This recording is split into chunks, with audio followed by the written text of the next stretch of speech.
Assalamualaikum warahmatullahi wabarakatuh. Kami dari kelompok 1 akan mempresentasikan hasil laporan kami yang berjudul Identifikasi Bahan Kimia Obat Menggunakan Kromatografi Lapis Tipis.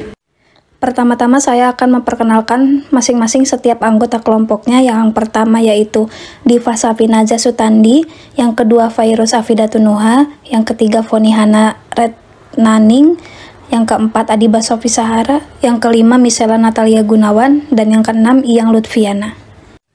Pada hasil laporan kali ini kita akan membahas yang pertama tujuan, yang kedua alat dan bahan, yang ketiga prosedur kerja, yang keempat data pengamatan, yang kelima analisis data, yang keenam pembahasan, dan yang terakhir yaitu kesimpulan. Selanjutnya ada tujuan. Untuk tujuan pada praktikum kali ini yang pertama yaitu mampu mengetahui prinsip preparasi dan analisis menggunakan kromatografi lapis tipis. Lalu yang kedua ada mampu mengetahui teknik analisis menggunakan kromatografi lapis tipis. Kemudian lanjut kepada alat dan bahan.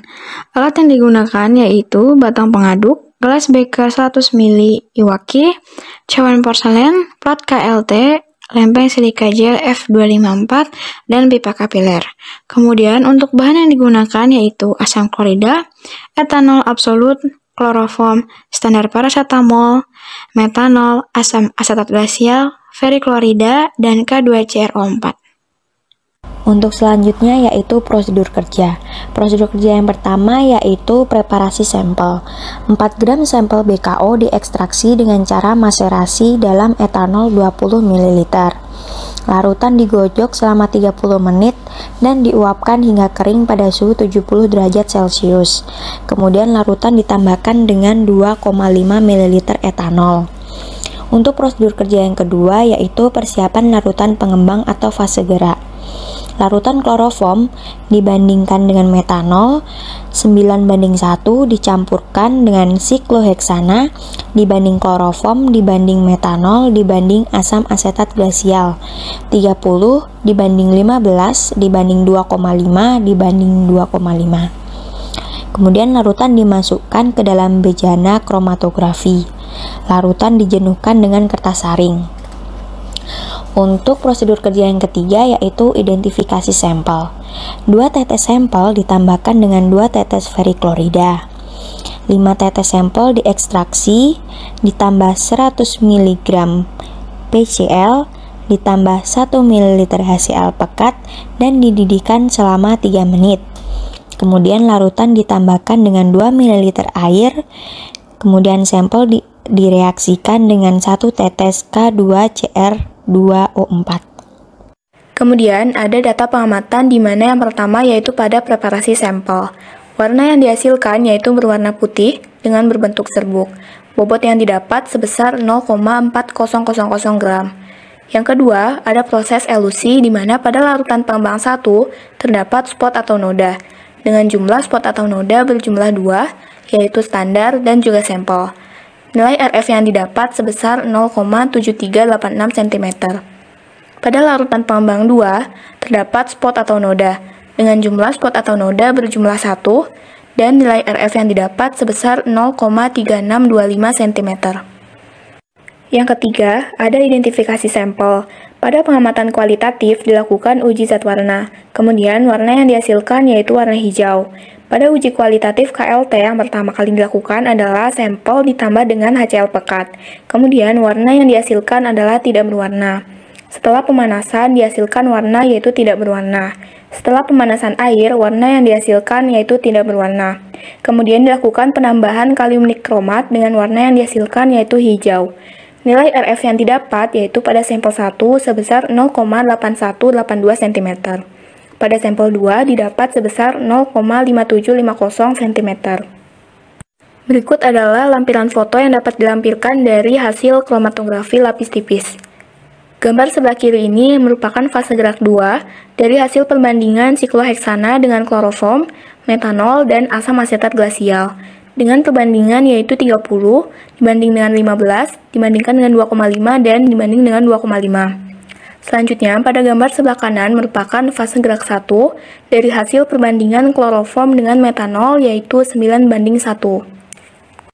Di dalam analisis data, didapatkan dua fase gerak yang digunakan.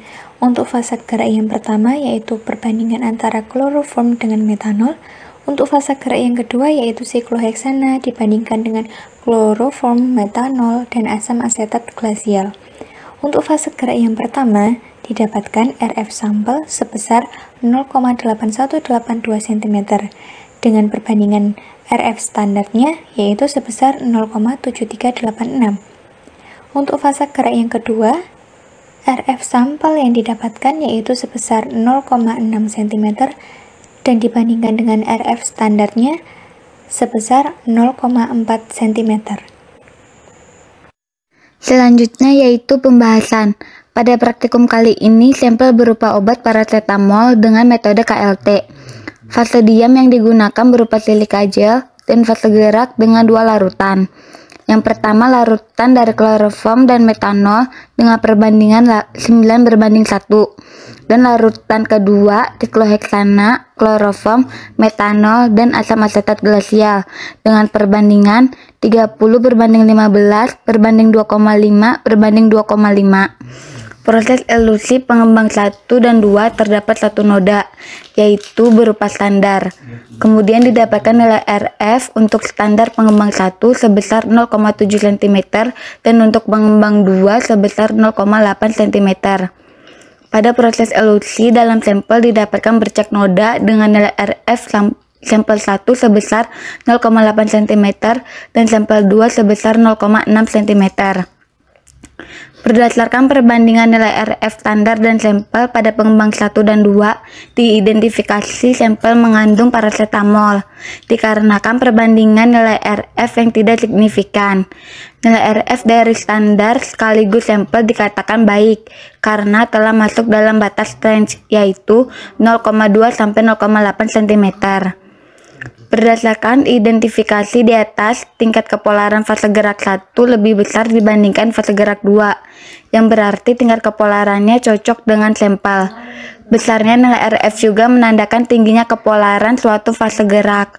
Ada beberapa hal yang dapat mempengaruhi proses pemisahan, seperti struktur kimia yang sedang dipisahkan, pelarut yang digunakan atau tingkat kepolaran, derajat kejenuhan, dan uap bejana pengembang yang digunakan. Kesimpulan yang dapat ditarik pada praktikum kali ini yaitu yang pertama, prinsip KLT.